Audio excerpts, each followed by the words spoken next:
Hello, everyone. This is a podcast about all things wellness and well being. And today we have Kelly with us.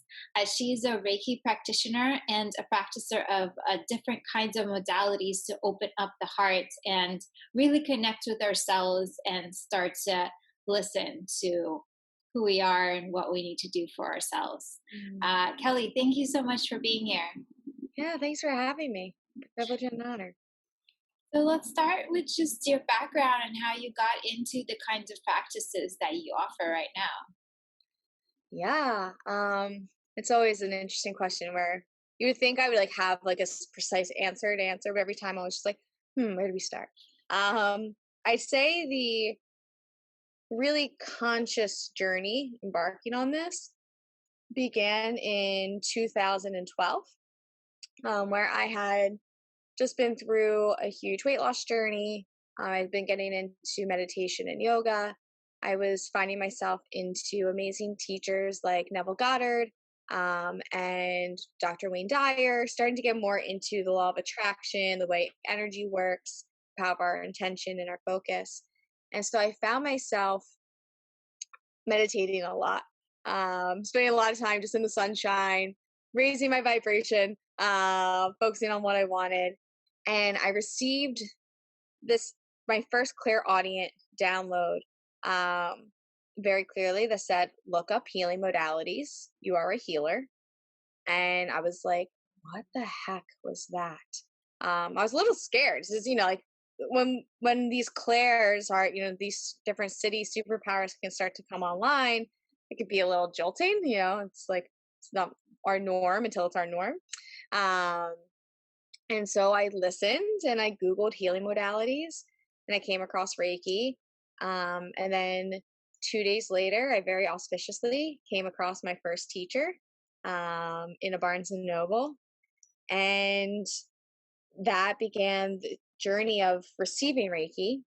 I'd say about a week after my first session of receiving a healing session, I received my next download that said heart space.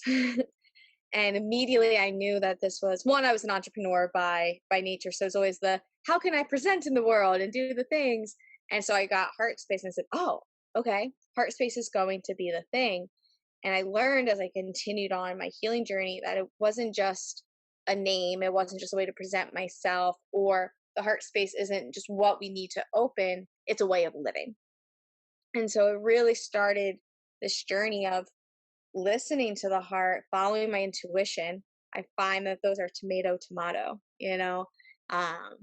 and that led me to intuitively going to New York without a plan of where I was going to live or where I was going to work.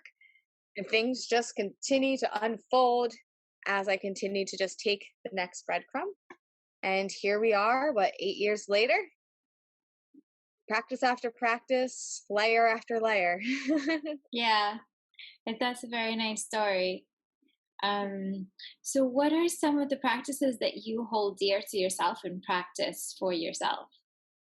Oh, there's a lot of practice coming through this woman. And I was in a session with a client earlier today, and it was really refreshing to go back to the message I was coming through for him. Um, that I find we're always mirrors for one another, and here we need to whereas sometimes the best practice is just to go back to the breath and just hear that all the other practices enhance that basic of the breath. So meditation and breathing is one of my go-tos. There can be times where I check where I'm like, have we had a day of just a meditation day? Really just cut everything else out and just no other practice other than just breath is one of my favorite go-tos. I find the most clarity comes through and opens the gate to what practice or what the next step is with that. Kundalini yoga and Reiki are and dance. The three of them really, I guess, make my pyramid of the stability for me. Every morning I have a practice of Kundalini, Reiki, and dance right now, and they kind of get intertwined into the day. How about you? Sometimes I focus on my breath. I find that I'm always scanning for how I feel. So Mm. when I feel like something's too much, or like I don't like what's happening, or I'm just not feeling great, like I try to really slow down my breath. Mm. Um, and I like to sometimes just play music and like lay down, and that provides kind of sometimes as a background to just me relaxing, and sometimes for actually like getting in the mood of the music. Um, I used to dance a lot, but not recently. But I just kind of always check in with how I'm feeling. Beautiful. So Yeah. that's what I can share at this time. So good. Yeah, it's we're in week 5 of the 8-week transformational journey I'm doing with the women right now. And we've been doing incorporating a lot more movement going in. And it's been fun where it's encouraging me to record more of my movement practices. And I don't know if you're familiar with the artist Londrell. So he's amazing. I feel I should start to get paid for how much I promote him and share him in the world. Londrell, if you come across this too, I'm coming for you. We're going to create together. But he's an amazing mix of hip hop, poetry, mindfulness, meditation, spirituality. It's incredible. Um, and this morning I recorded both me singing and then a dance to one of his songs. And he commented back, and it was very exciting. So you just feel like the passion's coming through it. And so, yeah, I love the fusion of music and the power of music and movements. Yeah, so Yeah, beautiful. movement has been really helpful for me, and I've seen it be like really inspirational and like super helpful for a lot of people. But I find that I've never like done movement by myself as much, so I find that movement is more connected to community to Mm. me than like other practices. So I haven't really done it on my own. Well, if you would like to join a movement practice, um, I can definitely get you a guest pass at least one time. I teach a class on Tuesdays at 10 Eastern time through Virtual Shala. It's called Stoke Your Fire. It's a mix of drumming, dancing, and breath work. It's really Okay, yummy. Yeah. So thank if you want you. to Yeah. come and move and groove, you can do that. And then obviously anyone listening, if they want to come stoke their fire, they can come join us too. Yeah. Okay, thank you. Yeah. So let's talk a bit about Reiki. It seemed that Reiki is a practice that really called to you. It kind of made sense as a big expression for you. If you could tell us a bit about what it is, how does it work, and just kind of an intro into what is Reiki. Yeah, totally. Thank you. So Reiki is two Japanese words that are brought together to make one essence.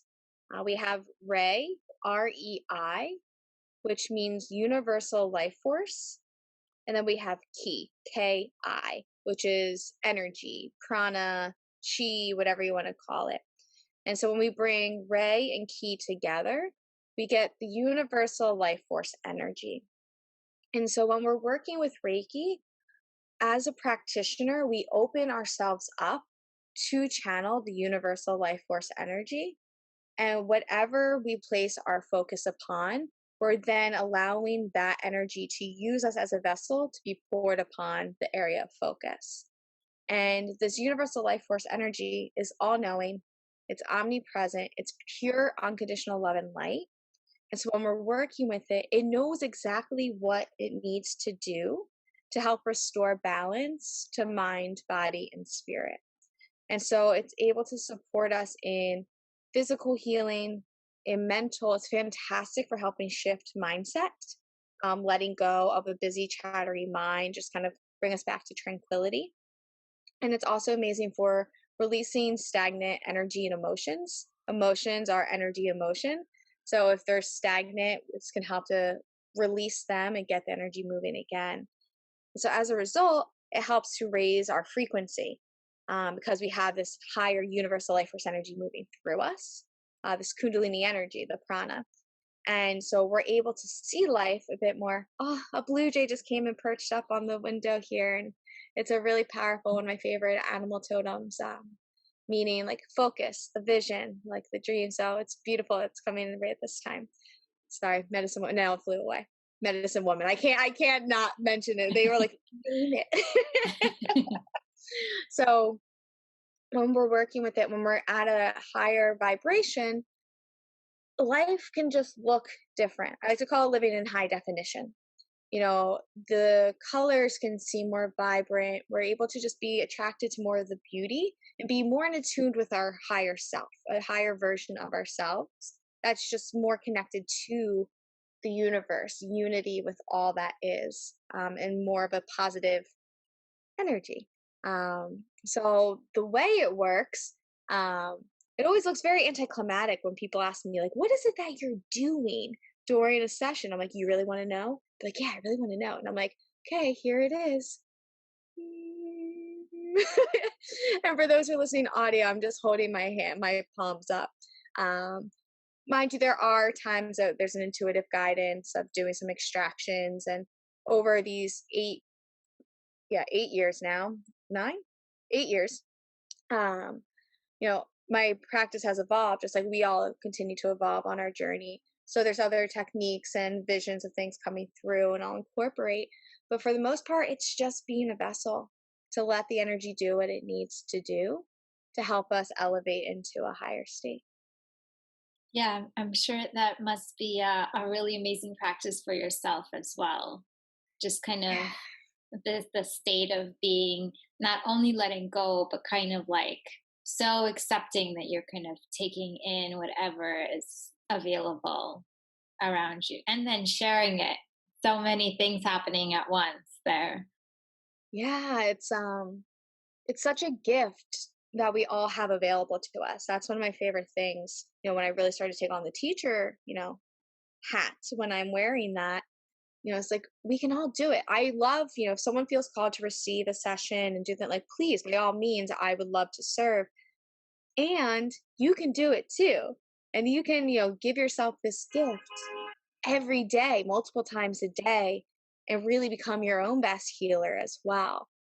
So it's always a blessing. And, you know, there's days that it comes through and it feels so strong. And there's other days I'm in the practice and it doesn't feel like anything, but it's like I know it's doing what it needs to on a very subtle level because there's so much more than just the physical body that we're experiencing in all these energy fields. So, yeah, it's such a gift. So, on that note, could you talk a little about just how Reiki works? Because there's different levels of ourselves. And I know that Reiki can sometimes feel, as you said, anticlimactic for both the clients and the person that's giving it. So, maybe a little about just how does it work? Yeah. So, there's so many different, like you said, layers of where it is working. We'll begin a little bit more grounded, a little bit more in the body of what's happening. When an individual begins to receive Reiki, the mind goes into beta waves. So we're able to hit a meditative state. It's kind of like a cheat code to going into meditation without having to meditate. So the mind, and the more a being is able to surrender and open themselves up into the experience, the faster and deeper they can go. The mind still might come in, have a little bit of monkey mind here and there, but there'll still be those times. I love when someone comes in and they're still a little skeptical. I'm like, oh, come, come, come. You're my favorite. Like, let's let it go. So we have the mind that goes into a meditative state. The body also goes into homeostasis. So when the body goes into homeostasis, it's going into a regenerative mode. And so when we're in that state, the body's beginning to heal itself, which is supporting to let go, and any ailments that are happening can start to be rewired. When there's, say, an energetic pressure that's happening a lot for people right now, whether it's, well, we can, a whole nother conversation and topic, but ascension symptoms, just new amounts of energy pouring into our bodies, the energies of everyone around us, or just our own inner stuff that we're working on. We can have pressure and energy stuck in our field. So when we're working with Reiki, that can help to untangle that. Like yesterday, I had a woman who had a migraine for 2 days. And so we did a session and I could just feel the pressure, in her mind, and around her head. It was more in her third body, which is your emotional body, the lower mind in the third body, and the emotional body. And so we really focused on sending Reiki into that space and clearing the dense energies that were weighing on the field. And within 20 minutes, migraine's gone. So it's all just energy. So we have the physical body, and then we're going through. I do a lot of work in the emotional body, the third body. Um, so in those spaces during a session, many will feel a strong dreams like state. Not sure if they're sleeping, not sure if they're awake, not sure if they're dreaming. They may have like a conscious stream of thought going like very quickly, seeing film-esque kind of thing, seeing colors, feeling sensations through their body. Every session is completely different for every person every time. Like if you and I were to do a session right now, if we did like say a distance session, we come back on and we chat, and then we go back and do another session, it would be completely different for both of us because it's always responding live time to what you need. So if someone is needing something more in a subtle, a little bit more energetic, is something that's a little bit more gentle and subtle, well, then it might be a slight shift that they feel during the session, but then it could ripple out through the rest of the day or over the course of the day. So it really depends on the person every time, but we're working mind, body, and spirit. Yeah, thank you for breaking that down and Yeah, for mentioning that sometimes you don't feel a big shift or change right away, but it definitely kind of you could feel effects later on, or like something definitely kind of shifted at some point. for sure. Yeah. I wanted to ask about the benefits of like doing Reiki more on like a longer term practice, because I know sometimes you could just go have one session, right? But I think you offer kind of like multiple sessions, Yeah. because maybe that's a better way to approach it. So I wanted to hear your opinion about that. Yeah. Thank you for asking this. It's a question that's coming up more and more as I'm having these conversations, and just awareness is key, I think. So Reiki's like drinking water. Having a glass of water, amazing. It's going to do amazing benefits for you. Drinking it frequently and consistently, it's going to have a bigger impact. That's why, again, I'm pro get attuned and be able to have that energy flowing through so you can give yourself the gift of it every day. Um, However, that's not for everyone here and now. When you go on, it's funny that you mentioned like on your site you have more packages. Right now, I don't know when this gets launched, but for right now, for the next week, single sessions are available on my site. We did a master class last night on intro to Reiki and what training looks like. And so we opened up a single session for right now. If anyone's listening to this, I'll extend. You can email Brittany, you can email the Heart Space team, and we'll extend it to you if it doesn't line up in the time it's published. But typically, what I have in set up are in sessions of 3. You can do 3, you could do 6, 9, 12. And the intention of working in a session of 3 is that we work through a cycle. 3 is a really powerful number. 3 is a number associated with the Holy Trinity, mind, body, spirit. We know this as, man, woman, baby. So something new being birthed of a 3. It's also the pyramids. You have the triangle, and it's symbolizing beginning, middle, and end. So when we work in the sessions of 3, we really can move through a cycle of whatever it is that you're arriving with. Like I've had over the last 6 months, a lot of people have been coming either with releasing like a inner child trauma, or have really hit like a depression, dark night of the soul that they're needing to have a phoenix moment to get through. I've also had a lot of women coming with either fertility, or just womb healing. And that's the kind of stuff where, again, we can do a session and it'll be something. But if you're showing up and you're like, let's move through this, like, let's clear it. So there's the beginning, middle, end. I do have agreements with those that I work with. Once they've gone through one cycle of 3, if they want to do single sessions for maintenance, then, we have those conversations off of the platform.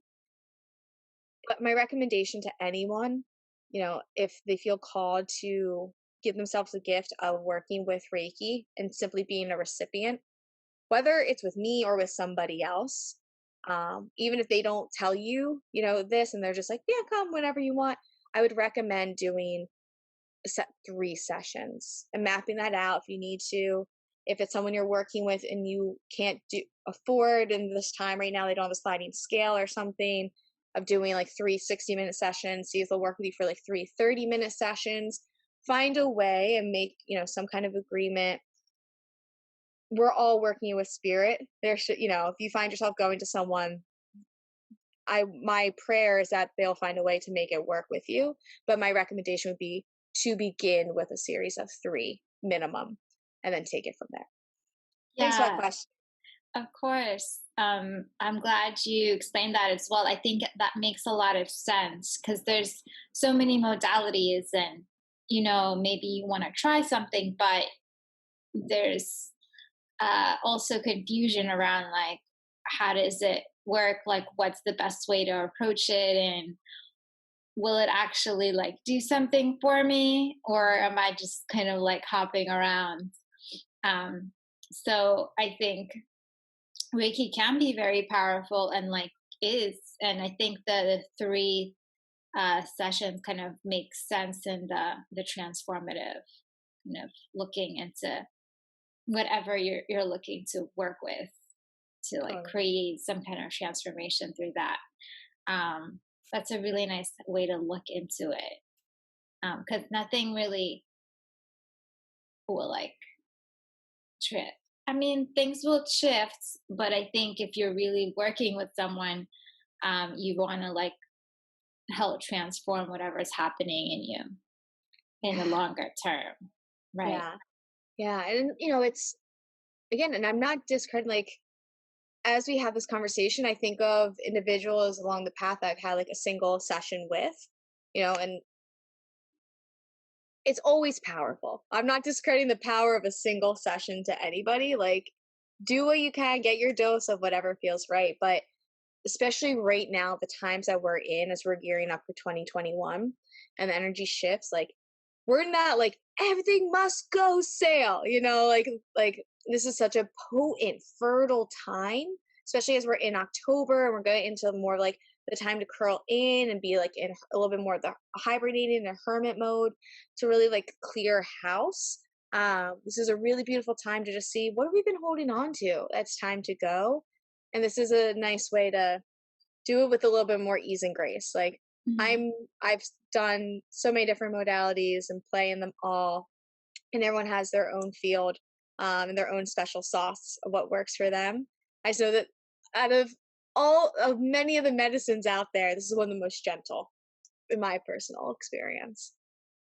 Yeah, thank you. Yeah. Um, I wanted to talk a little about how Reiki is different. You were mentioning about trying out different modalities, and maybe you could talk about the fact that it does feel more gentle and that it can be more of a longer term practice. And just what are the differences that make Reiki stand out?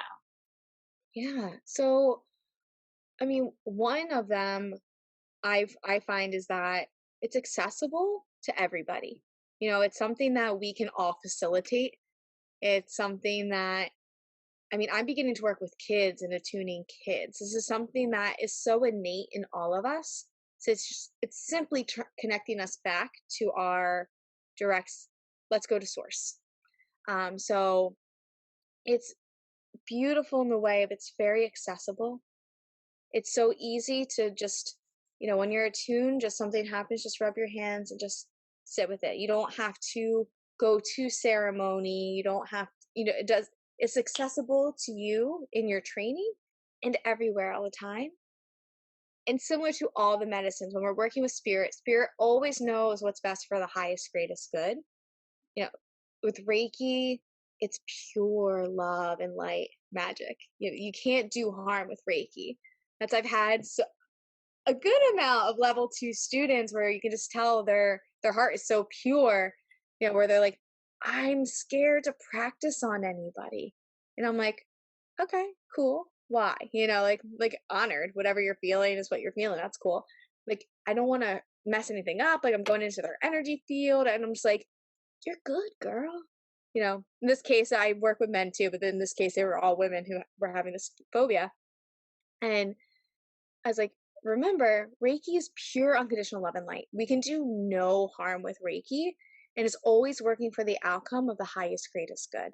So, of all the different modalities and practices we can go with, it's one that is really simple to drop into. Once we're attuned, it's always in our field and we can come back to very easily. We don't have to get into a car and go anywhere for it. We don't have to look for the shaman. We don't have to look for it. We are the shaman. We are the source. Um, and it always just knows what it needs to do. She's so gentle and just feels so yummy. Um, very, very, very gentle. And after your initial sessions and getting attuned, it's on tap all the time. You don't need anything other than simply your hands and your intention. It's wonderful to hear. Thank you for sharing that. Hmm. I wanted to turn the conversation a bit about the topic of heart space and healing from the heart. Yeah. So I'm not quite sure, what you talk about when you say that. I mean, I have my own idea of that, and I can think about heart and like the heart, the space of the heart, and like love and like connection to the spirit, and just feeling connected. So that's kind of where I'm coming from when I think of heart. So I'd love to hear your your own connection with that, and why you like to use the word heart space and just Yeah. that phrasing. Yeah. I mean, your definition is pretty solid. I think that covers it. Moving on. I'm just kidding. But you're deeply connected to those words, and I'm totally, yeah, I'm totally kidding. I'm totally kidding. Uh, I You'll learn just in further conversations as we go. If I'm not being playful and I'm not, if there's laughter not happening, we're not doing something right. This journey is supposed to be full of fun and laughter and play, in my humble opinion. But what do I know? I don't know anything. We know nothing. So heart space came to me, as I mentioned before, as the download initially. Um, and I really began to learn that it's a lifestyle. And similar to the number 7, that began as an homage to a dear friend who passed away. He had a 7 tattoo on his hand. He passed away. I put a 7 tattoo on my back. And that was a big catalyst to this journey, and learning the significance of the number 7 and how it goes. The significance of the heart space is similar. It just continues to grow and understanding how pivotal it is for our evolution and for what a portal. I mean, for those who are listening, I don't know your experiences or studies in portals and being able to kind of open to these auspicious spaces that we go and just kind of lose track of time and space and move into these different timelines and really move into these cosmic fields. The portal of all portals, similar to accessing Reiki and kind of going into, that being, the portal of all portals that we can find is the heart space. We have we have the 7 main chakras that are running up and down the spine, and the spine is our spiritual communication channel. All the chakras are working in pairs together. So we have the root and the crown working together, the sacral and the third eye, the solar plexus and the throat. The heart stands alone because it's a badass mamma jamma. It don't need nobody. It's a sovereign being.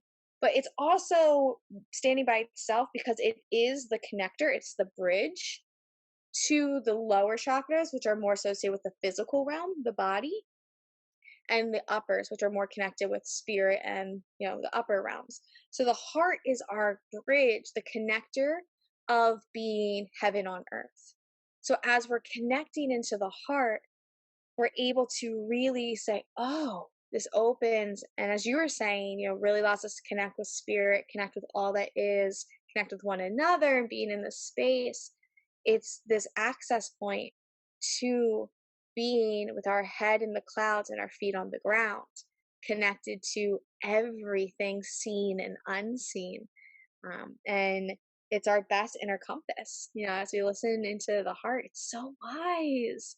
The voice is so quiet, but it's so wise and leading us, into what's truly our divine blueprint.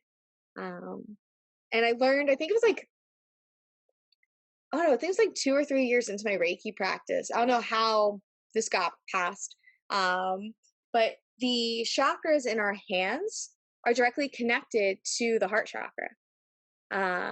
And so when we're working with a practice like Reiki, where we're extending our hands and placing our hands or letting the energy flow through our hands, it's directly connected with the heart. So the more connected we are with our heart and allowing ourselves to receive that and have an open bridge and portal into that, the more power it is that we're truly healing from the heart, aka healing from heaven on earth. Yeah, that's really nice to hear about that from you. I didn't know about that connection, but it sort of makes sense because our hands are such uh, like a tool, a way to express ourselves and to like very actively like create.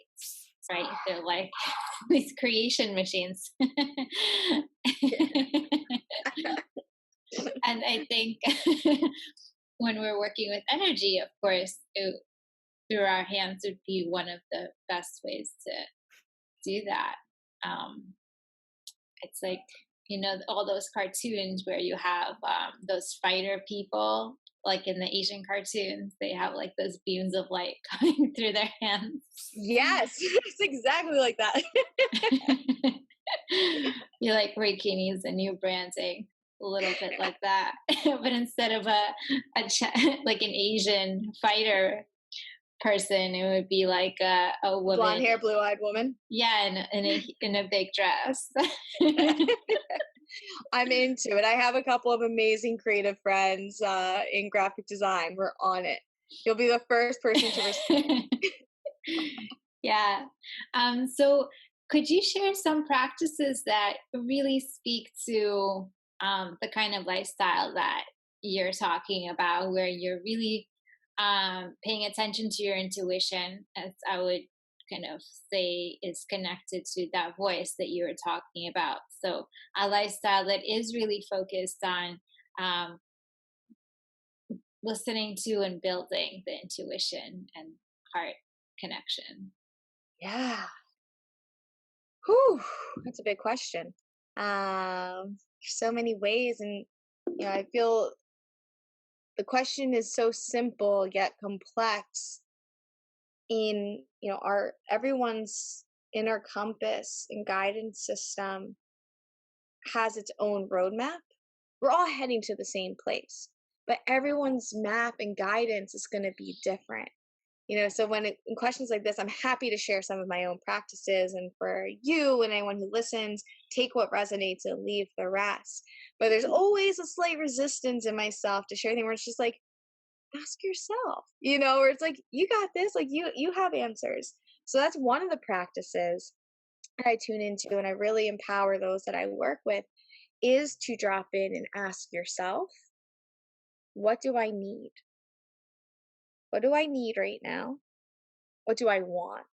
Like, am I doing this and bringing it into decision making? If we're going somewhere, we're having a conversation with someone, tuning in and asking, why am I doing this? Am I doing this because this is what I really want to do?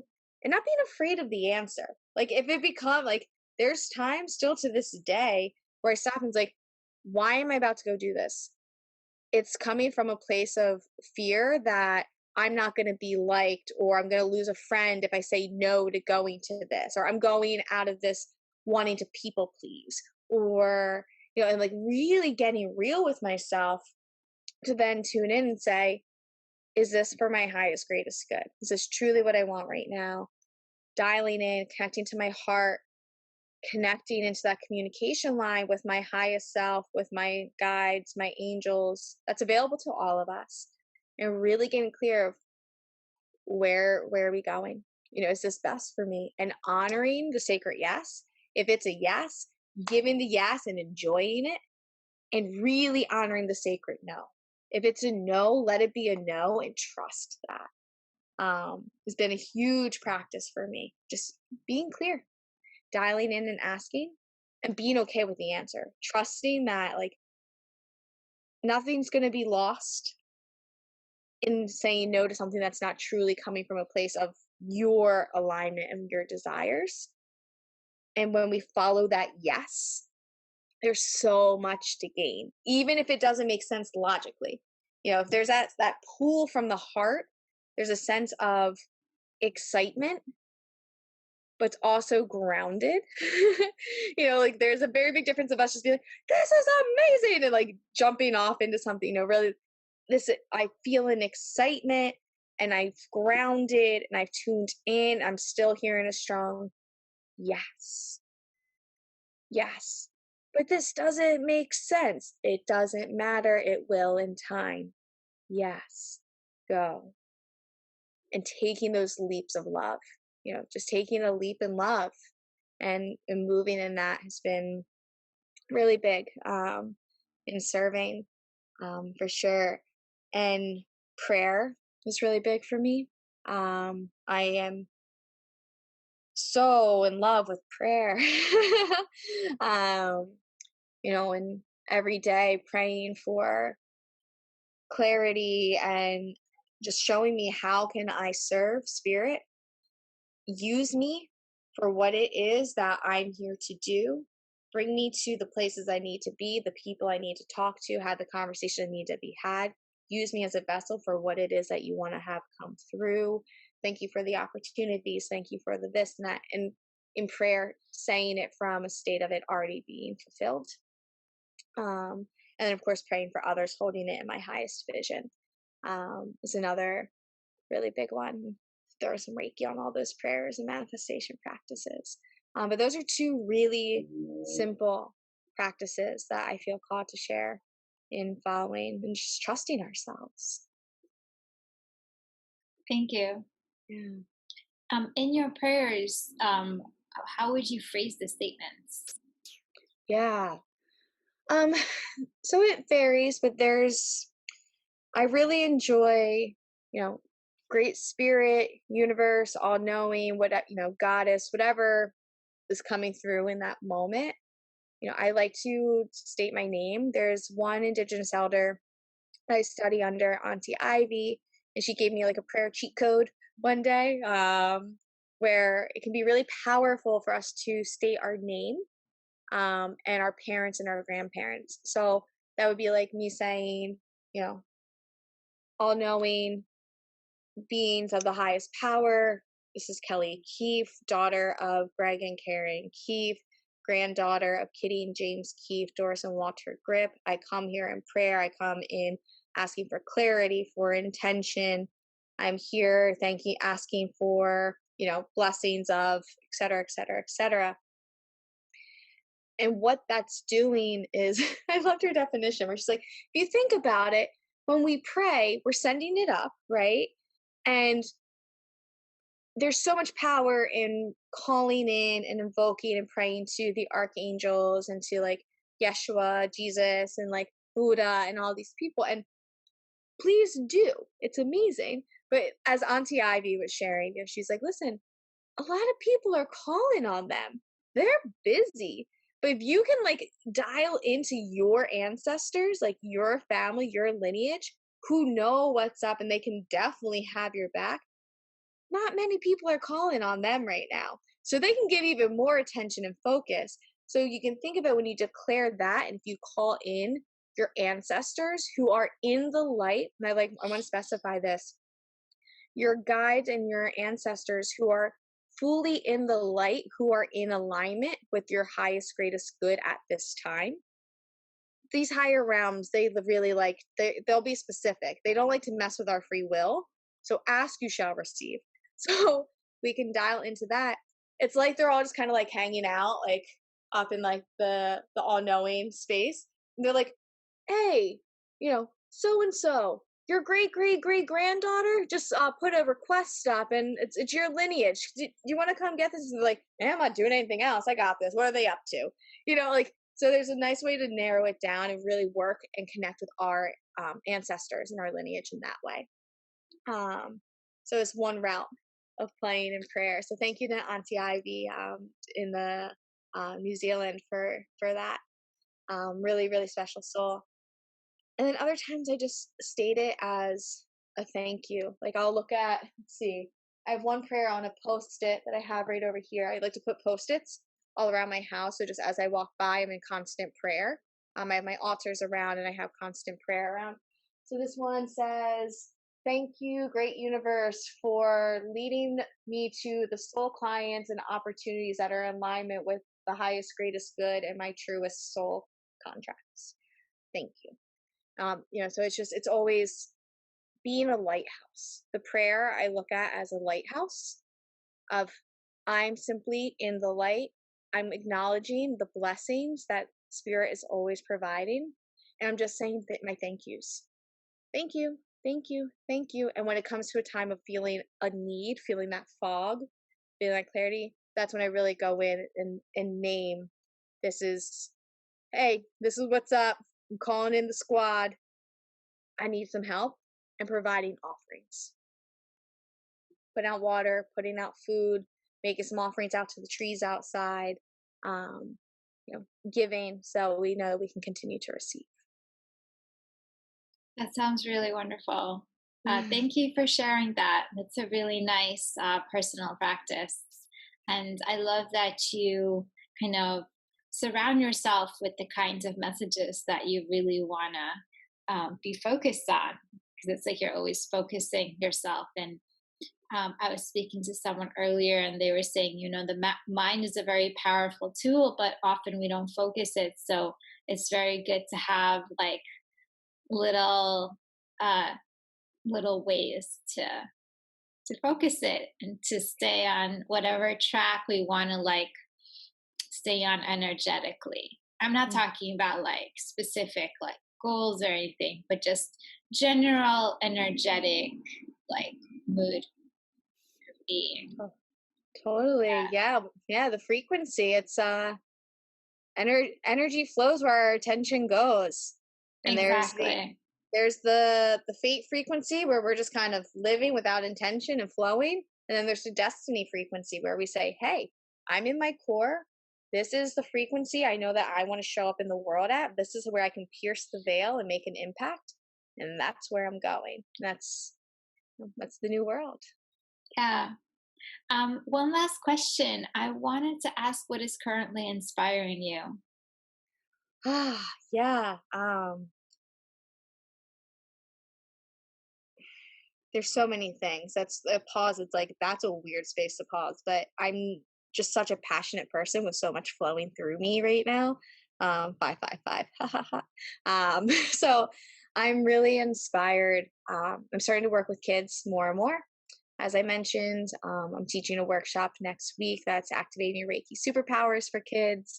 I tuned a kid to Reiki last weekend, just effortlessly out. We were out on sacred land and it needed to happen. So that's been really exciting to just see more team coming together and talking about what education needs to look like in the new world. And creating music and adding dance to it, really moving in the creative expressions. Like, this heart loves devotional singing and loves to dance and bring all the layers together, the transmissions of spirit. So playing in that space that my inner child wants to just roam free in, and share that with kids who are super tapped into their inner child because they're still in their child state, has me so lit right now, and fuels the passion, to keep the heart space pumping boldly. That sounds like a lot of fun. Yeah. especially like to work with kids, right? On the one thing that you like really love and kind of see how it comes out in someone who doesn't have to like think about the things that we need to as adults. Slightly different phases in life, right? Yeah, for sure. Yeah, their animals and kids are really tuned in. There's not as many levels of skepticism that have been placed in them. They're not programmed. So many of us, in these generations, we're in the process of unlearning and unwiring and deprogramming and then reprogramming ourselves with, what our truth is and being able to tap into more of our mystic superpowers that are available to everybody. Kids are like, hey, you're really powerful, right? And they're like, yeah, I know. It's like, hey, do you know like you could like rub your hands together and like heal stuff? And they're like, yeah, you're right, I can. There's just like there's no filters yet, and they're in such that perfect state to just say, hey, rather than having to heal them and like reprogram, it's more the hey, you know who you are right now and you're how magical and amazing you are. Don't forget. Everything that you know of yourself right now is true. And let's work to program their mind to focus on that track so they don't have to do all the work that we're all doing of healing ourselves. It's easier to raise a healthy kid than to fix a broken man, as they say. So, yeah. Yeah, for sure. And I also love the idea I heard earlier of years ago. I was reading a lot of Osho, and I was reading a lot about like the concept of enlightenment. Um, and he was talking about the fact that like one way around about understanding enlightenment is basically you're a child and then you grow into a human, like more of an adult. You have like other kinds of thoughts and responsibilities and ways of being, but really someone who has reached this phase of, maybe we'll call it enlightened, but maybe just a phase of just being in the right space and like feeling who they are and really connected with who they are. They're really like learn to be that child that they were, but with the additional force of, their fuller self. So I love kind of thinking about that sometimes, that really we are always that child that we like grew up. We just need to like be more of that. Yeah, let it out. Let her out. Let him out. Let them play. Yeah, Yeah, I love that. exactly. Thank you for that. Sure. Well, thank you so much for joining me. It was a really great pleasure to speak with you. Yeah, likewise. Thank you for creating this and putting this platform together for, you know, all of us on the same mission to be our best selves and help each other rise during these times. So thanks for bringing us all together.